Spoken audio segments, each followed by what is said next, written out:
고린도전서 마지막 시간입니다.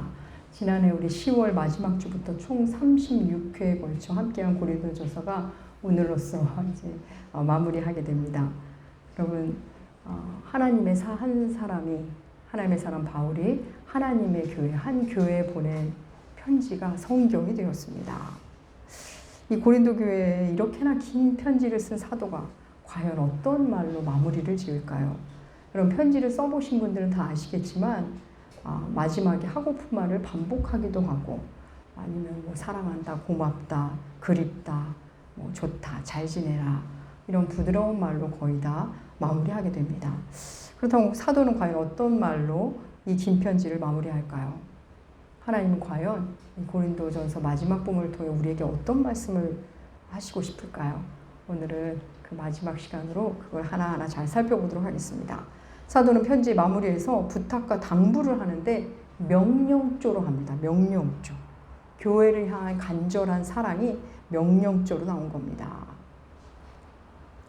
어떤 명령조가 명령조가 나오고 과연 어떻게 끝맺음을 하는지 함께 보겠습니다. 오늘 말씀 시작에는 남자답게 강건하라 라는 표현이 나오죠. 남자답게 강건하라.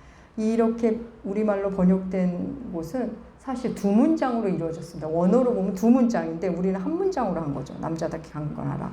특별히 남자답게라는 표현은 용기 있게, 어른답게 행동하라는 표현입니다. 번역이 조금 아쉽죠.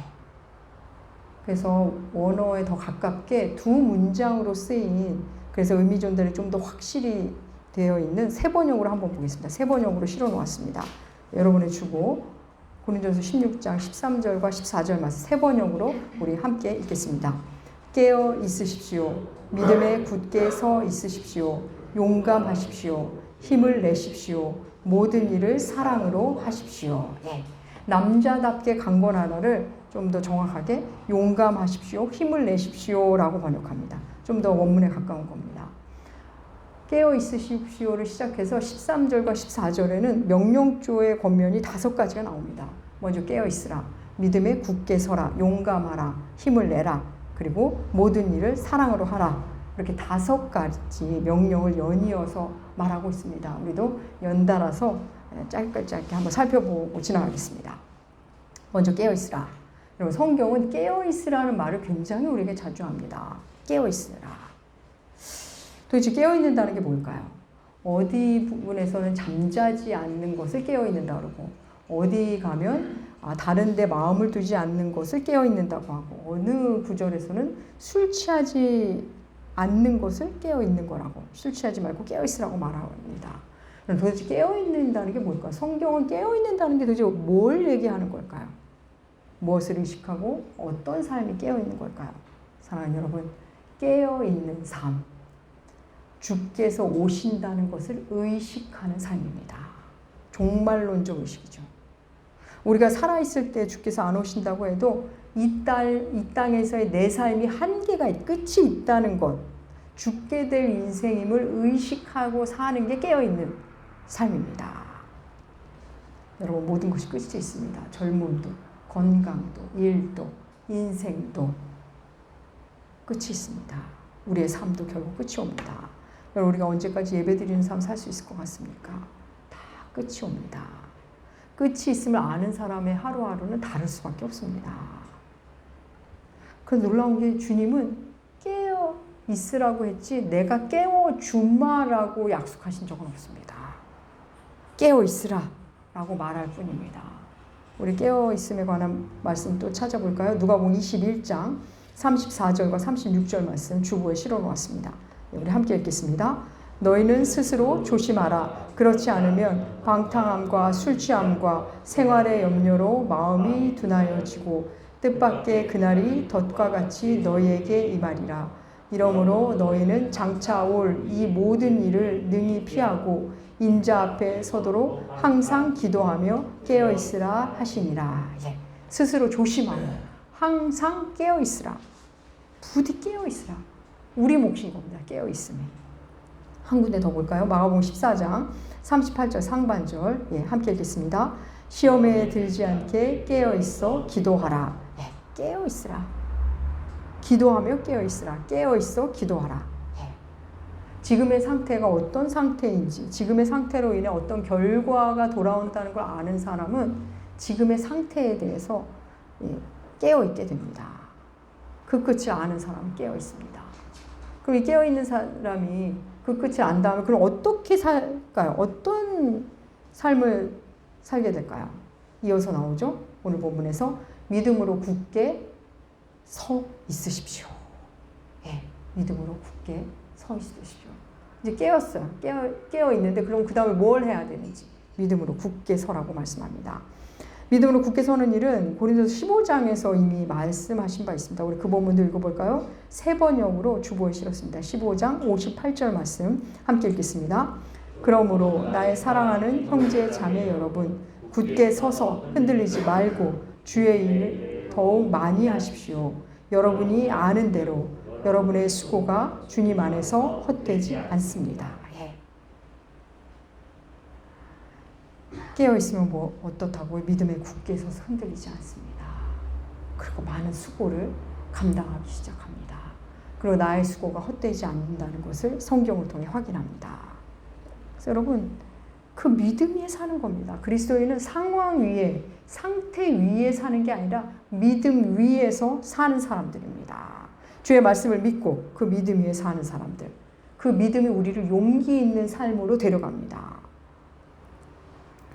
무기력한 믿음이 아니라 행동하는 믿음, 용기까지 불어넣어지는 것이 바로 믿음입니다.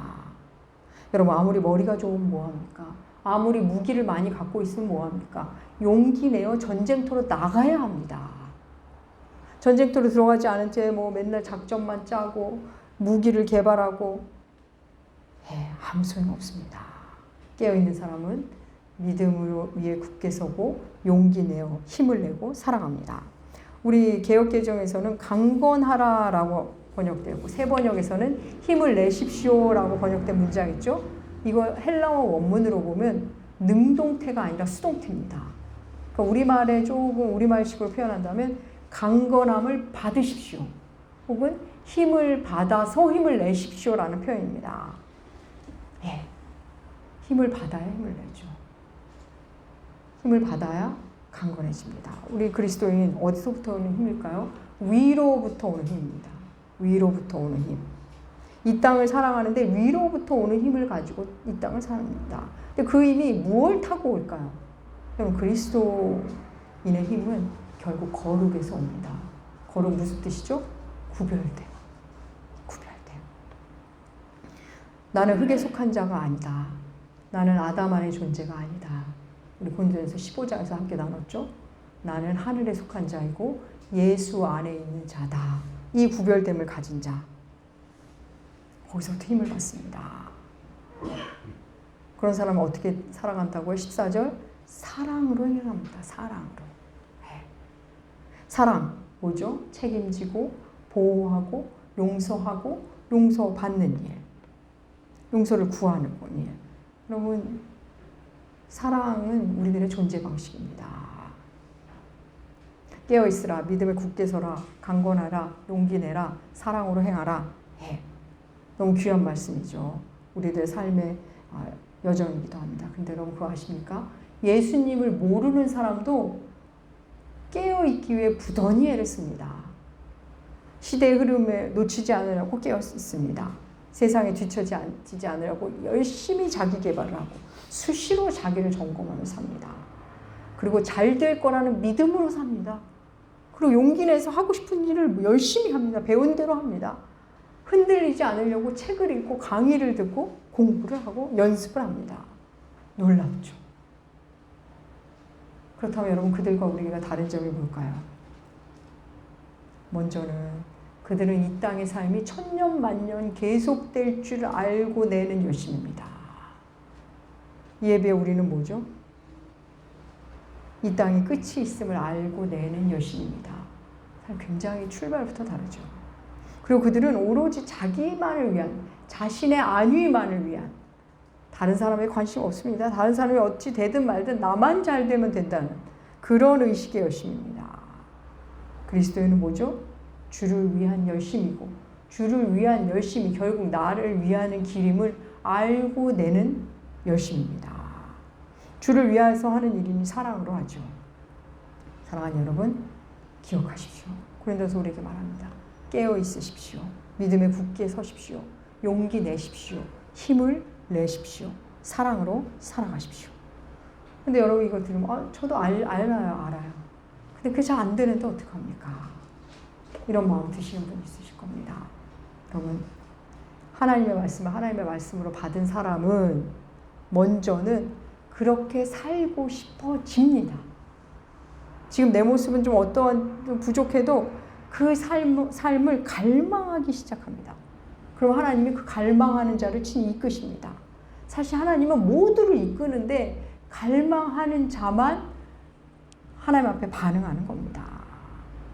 네, 이어서 또 말씀 볼까요? 15절에서 18절까지 읽을 텐데 그 안에 섬기기로 작정한 사람들, 오늘 설교 제목이죠. 섬기기로 작정한 사람들에 대한 이야기가 나옵니다. 우리 15절에서 18절 말씀 함께 읽겠습니다. 형제들아, 스데바나의 집은 첫 열매요 작정한 줄을 아는지라. 내가 너희를 권하노니 이 같은 사람들과 또 함께 일하며 수고하는 모든 사람에게 순종하라. 내가 스데바나와 브드나도와 아가이고가 온 것을 기뻐하노니 그들이 너희의 부족한 것을 채웠습니다. 그들이 나와 너희 마음을 시원하게 하였으니 그러므로 너희는 이런 사람들을 알아주라. 스데바나 집 사람들 이야기를 하죠. 여러분 스데바나 기억하실까 모르겠네요. 1장에 보면 사도 바울이 내가 스데바나 집 사람들에게만 세례 준 것을 다행으로 생각한다 하면서 등장한 이름이 스데바나입니다. 이 스데바나 집 사람들, 그 가족들은 아가야 지방에서 제일 먼저 예수를 영접한 세례를 받은 첫 열매라고 말하고 있습니다. 그러면서 이 스데바나 집사람들을 세 가지로 칭찬합니다. 사도 바울이. 먼저는 그 스데바나 집사람들 성도를 섬기기로 작정한 사람들이라고, 그런 집안이라고 말합니다. 그리고 그 다음에는 너희의 부족한 것을 채워주는 사람. 그리고 마지막으로 나 사도 바울과 이 너희들 고린도 교회의 마음을 시원케 한 사람들이다. 이렇게 세 가지로 칭찬합니다. 먼저 볼까요? 섬기기로 작정한 사람들. 마치 섬기기 위해 태어난 사람 같다는 겁니다. 얼마나 열심히 섬겼으면 그런 말을 들었을까요? 여러분, 그리스도인은 결국 섬김의 삶을 살아갑니다. 마가복음 10장에서 우리 주님 말씀하시죠. 인자가 온 것은, 예수께서 오신 것은 섬김을 받으려 함이 아니라 섬기려 왔다고 하셨습니다. 그러니 예수 믿는 사람들, 예수를 따르는 사람들은 결국 섬김의 삶을 살아갑니다. 섬김은 여러분 다른 목적을 두지 않습니다. 내가 이렇게 섬기면 날 섬겨주겠지. 이 섬김을 통해 뭐가 일어나겠지. 아닙니다. 섬김은 섬김 자체가 목적입니다. 우리도 교회에서 그런 인사 제가 이제 부탁드리지 않습니까? 예배 전에 제가 먼저 섬기겠습니다. 제가 끝까지 섬기겠습니다. 그렇습니다. 우리가 주님을 따르면 어느새 섬기고 있는 자신을 발견하게 됩니다. 또 스데바나 집사람들 뭘 칭찬하죠? 교회의 부족을 채운 사람들이라고 칭찬합니다. 교회의 부족, 공동체의 부족을 채운다. 여러분, 교회에는 언제나 부족함이 있기 마련입니다. 왜요? 완벽한 사람들의 모임이 아니잖아요. 늘 부족한 사람들의 모임이다 보니 교회 안에는 부족한 게 늘 있습니다. 교회 안에 뭐가 부족한지 여러분 금방 진단할 방법이 있습니다. 뭐냐면 내가 뭘 불평하는가. 여러분이 뭘 불평하는가를 보면 그 불평하는 내용이 부족한 겁니다. 우리 교회 왜 이렇게 더럽지? 우리 교회는 청결함이 부족한 교회입니다. 우리 교회 식사가 왜 이래? 불평이 나오면 우리 식사 준비가 부족한 겁니다. 우리 교회 이렇게 사랑이 없어. 사랑이 부족할 겁니다. 그러면 어떻게 해야 될까요? 그걸 느낀 사람이 하는 겁니다. 다른 사람은 못 느끼는데 나만 유난히 느낀다? 그러면 하나님이 보여주신 겁니다. 이제 내가 하면 됩니다. 우리 교회 사랑이 부족해 하면 내가 먼저 사랑하면 됩니다. 우리 교회 왜 이렇게 가난해? 내가 헌금하면 됩니다. 우리 교회 사람들이 인사도 안 해. 내가 먼저 인사하면 됩니다. 우리 교회 이렇게 지저분해. 내가 청소하면 됩니다. 스테바나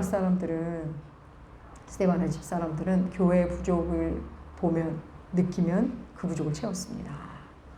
그리고 또 마지막, 스테바나 집 사람들은 교회와 사도의 마음을 시원케 한 사람들이라고 칭찬합니다. 네. 어떤 일로서, 어떤 마음을 씀으로써 교회와 사역자의 마음을 시원케 한 거죠. 여러분, 뭔가 일을 맡기면 다시는 뒤돌아보지 않을 정도로 정말 잘 사랑을 갖고 책임감을 갖고 하는 사람이 있는가 하면, 맡는다고 해놓고 맡아놓고도 안 하고도 아무렇지 않은 사람들이 있습니다. 뭐 어디나 있죠. 맡긴 사람도 불편하고, 또 맡아놓고 안에 누군가 뒤처리를 하겠죠. 뒤처리하는 사람도 힘겹고, 하면서도 투덜대고 인상 쓰고. 네, 뭐 교회 안에 충분히 그럴 수 있습니다. 그런 사람은 충분히 있을 수 있고, 뭐 그런 때가 있을 수 있습니다. 그런데 스데바나 사람들은 교회와 사도의 마음을 시원케 했습니다. 그렇게 할 수 있었던 게 뭘까요? 섬기기로 작정했기 때문에. 섬기게 되면 섬기고, 아니면 말고. 상황이 되면 하고, 상황 안 되면 난 안 해버려. 이 상황이라는 거 결국 본인이 조정하는 거 아닙니까? 성인이라면. 예. 섬기기로 작정한 사람들. 사실 그리스도인의 또 다른 표현입니다.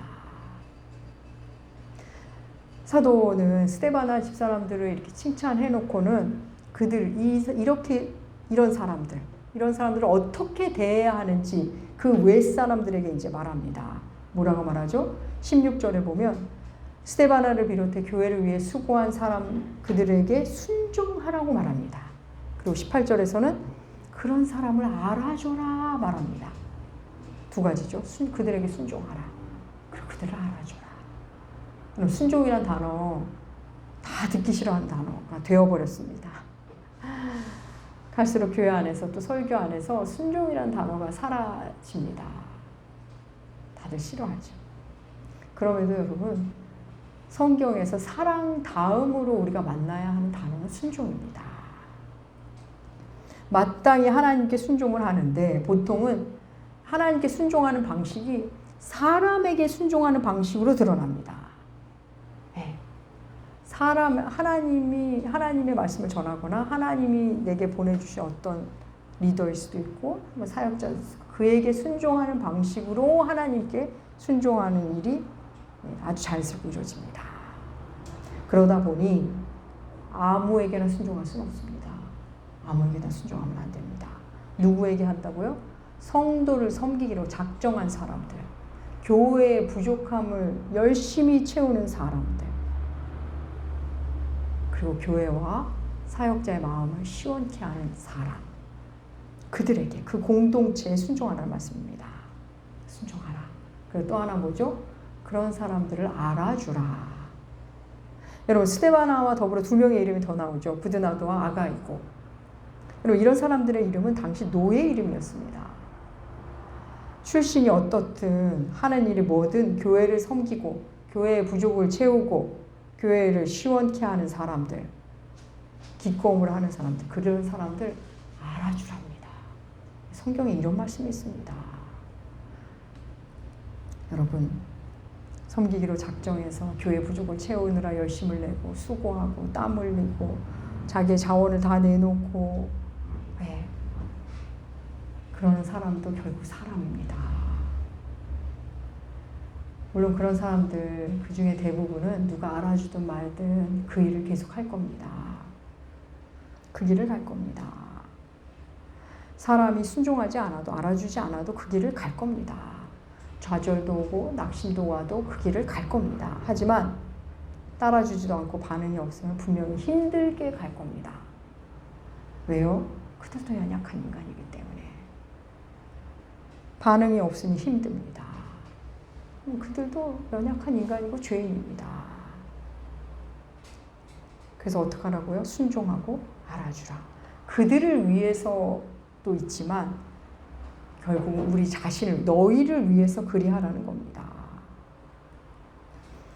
여러분 알아주는 일 어떻게 하는 겁니까? 감사드리고 칭찬도 하는 거죠. 네. 여러분 흙에 속한 사람들의 언어는 불평과 정죄, 원망이라면 하나님께 속한 사람, 하늘에 속한 사람들의 언어는 감사와 인정하는 말과 찬양으로 바뀌게 됩니다. 섬김을 작정했다고 해서 힘들지 않은 것은 아니라고 말씀드렸죠. 그들도 반응이 보고 싶습니다. 지금 하는 일들이 주를 위해 주님 때문에 하지만 지금 시신들을 대상으로 하는 것인지 죽은 이들과 함께 하는 것이 아닌지 느끼고 싶을 겁니다. 사랑하는 여러분, 섬기기로 작정한 사람들, 그 섬김, 그들의 섬김을 당연히 여기지 마십시오. 감사로 표현하십시오. 알아주십시오. 여러분, 그들이 지치면 더 괴팍하게 나올 수도 있습니다.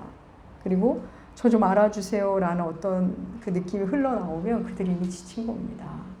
또 추스리고 그 길을 가는 수도 있겠지만 나름 추스리고 섬김을 그만두는 경우도 있습니다. 물론 또 그 여정 속에서 하나님 다시 만나시겠죠. 알아주는 한 사람만 있어도 산다고 하지 않습니까? 여러분, 제가 종종 말씀드리죠. 우리가 누가 알아주면 기쁜 거 왜 그렇다고요? 하나님 닮아서 그렇습니다. 하나님 알아드리는 게 감사하고 찬양 아닙니까? 우리도 하나님 알아드리고 하나님께 순종하면 얼마나 기뻐하십니까? 우리도 마찬가지입니다. 주의 일을 하는 사람, 그를 향해 순종하고 알아주는 방식으로 우리는 하나님께 순종하고 하나님을 알아드리는 여정을 가는 겁니다. 이어 사도는 문안하라고 합니다. 인사를 주고받는 거죠. 문안하는 거. 안부를 묻는 일입니다. 나는 당신을 기억합니다. 나는 당신을 사랑합니다. 당신은 내게 의미 있는 일입니다. 이거를 가장 소소하게 표현하는 게 여러분 인사입니다. 어떻게 지내셨어요? 별일 없으십니까? 여러분 이게 가장 관심과 사랑에 대한 가장 기본적인 표현입니다. 인사를 안 받아줘서 나도 안 한다? 받고 안 받고는 사실 그 사람의 일이고 나는 나의 일을 하기 시작하면 됩니다. 물론 쉽진 않습니다. 그죠? 그거 안 받는다고 나 안 한다? 그럼 계속 안 하게 되겠죠. 하나님께 좀 더 가까운 사람이 그 일을 계속하는 겁니다. 서로를 궁금해하고 상대를 궁금해하고 관심 갖는 것, 사랑의 가장 기본적인 표현입니다. 사도는 마지막에 이런 말을 하죠. 주님 오시기를 바라며 이런 말을 합니다. 우리 22절 말씀. 우리 함께 읽겠습니다. 만일 누구든지 주를 사랑하지 아니하면 저주를 받을지어다. 우리 주여 오시옵소서. 우리 주여 오시옵소서. 계시록에 나온 말이죠. 마라나타. 주 오심을 기원하는 말입니다. 이 말은 구어적 히브리어라고 볼 수도 있는데 아람어라고 합니다. 아람어. 그들은 이게 이제 인사말이었습니다. 늘. 여기까지는 좋은데 그 앞에 무서운 말을 하죠. 누구든지 주를 사랑하지 않으면 저주를 받을 것이다. 저주를 받으리라. 너무 무서운 말입니다. 편지 마지막 부분인데 이렇게까지 무서운 말을 하는 거 한번 살펴볼까요? 여러분 이 문장 잘 살펴보면 주님이 사랑하지 않는 자가 저주를 받는다가 아닙니다. 주님을 사랑하지 않는 자입니다. 차이가 느껴지시죠? 주를 사랑하지 않는 자 저주를 받습니다. 왜요? 주님은 다 사랑합니다. 다 사랑을 주는데 그 사랑에 반응하지 않는 자, 그가 저주를 받는 겁니다. 그럼 누가 자초한 저주죠? 자기 자신입니다. 주를 모르는 자신, 주의 사랑을 알려 하지도 않는 자신, 관심 없는 자기 자신. 어떤 분들 중에는 나는 하나님을 사랑하지도 않지만 하나님을 미워하지도 않아. 난 중립이야. 여러분, 하나님 앞에서 중립은 없습니다. 왜요? 하나님께서 우리에게 주신 사랑이 어떤 사랑입니까? 독생자 아들을 주시기까지 한 그 놀라운 사랑입니다. 그런데 그 사랑 앞에서 날 위해 아들을 죽음으로 몰아간 그 사랑 앞에서 난 중립이야? 여러분 말이 안 됩니다. 주를 사랑하지 않는 자는 저주를 받는다. 근데 이 말을 다시 풀어서 본다면 뭐가 될까요? 주를 사랑하는 자는 복을 받는다가 됩니다. 그래서 여러분 주를 사랑하는 자는 이런 저주의 말씀 아무리 나와도 전혀 두렵지 않습니다. 해당 사항이 없습니다. 그럼 우리 이제 가장 마지막 절 한번 볼까요? 23절과 24절 함께 읽겠습니다. 주 예수 그리스도의 은혜가 너희와 함께하고 나의 사랑이 그리스도 예수 안에서 너희 무리와 함께할지어다. 예. 주 예수의 은혜가 너희와 함께하길 기원하면서 그 사랑과 은혜를 전하는 나의 사랑도 너희와 함께하길 원한다. 그러면서 편지를 맺습니다. 여러분, 하나님이 당신을 사랑하십니다라는 것만 전하는 게 아니라 이 말을 전하는 저도 당신을 사랑합니다. 이게 복음입니다. 거기까지 전달돼야 됩니다. 복음은 사랑이죠. 복음은 사랑을 통해 전달됩니다. 여러분, 방금 앞서 저주를 말한 사도였습니다. 네. 때로는 엄격함과 진지함으로 경고의 말도 하지만 모두 사랑으로부터 나온 겁니다. 여러분, 성경이 하나님의 사랑만 말하지 않고 진노를 말씀하시는 이유 다 사랑 때문입니다. 사랑하는 여러분, 사도 바울이라는 한 사람이 고린도 교회라는 한 교회에 보낸 편지가 성경이 되었습니다. 하나님의 말씀은 어느 시대고 어느 교회고 어느 개인에게도 언제나 그 상황에 맞게 여전히 하나님의 말씀입니다. 고린도전서 이 긴 편지의 마지막 당부, 깨어 있으라를 시작으로 당부하죠. 사랑하는 여러분, 기도 없이 말씀 없이 우린 깨어 있을 수 없습니다. 깨어 있다고 착각은 할 수 있을 겁니다. 깨어서 말씀 읽고 기도하고 공동체와 함께 있으면 굳게 서고 용기를 내고 힘을 내고 사랑으로 행하는 사람이 되어 갑니다.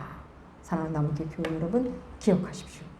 이 시간 이 자리에 있는 우리 나무교회 교우님들 모두 섬기기로 작정하고 한 삶을 사시기 축복합니다. 교회는 물론 내가 속한 공동체 부족을 채우고 그 공동체를 시원케 하며 하나님의 마음을 시원케 하는 사람, 섬기는 사람들을 보면서 또 하나님을 바라보며 순종하기로 작정한 사람, 알아주기로 작정한 그런 감사와 찬양의 삶, 그 삶이 우리들의 삶, 우리 각 사람의 삶, 우리 가정의 삶이 되시기 주의 이름으로 축복합니다. 기도하겠습니다. 하나님 아버지, 고린도전서를 통해 우리에게 은혜 주시니 감사합니다. 섬김 받기만 하던 자리에서 섬김의 자리로, 불평하는 자리에서 부족을 채우는 자리로, 주의 나라에서 답답하게 하는 존재에서 시원케 하는 존재가 되도록 계속 우리를 이끌어 주시옵소서. 우리를 기어이 그렇게 빚어주시고 주의 빚으심에 따라 우리를 드릴 수 있는 그런 우리가 되게 하여 주시옵소서. 감사드리며 존귀하신 예수님의 이름으로 기도합니다. 아멘.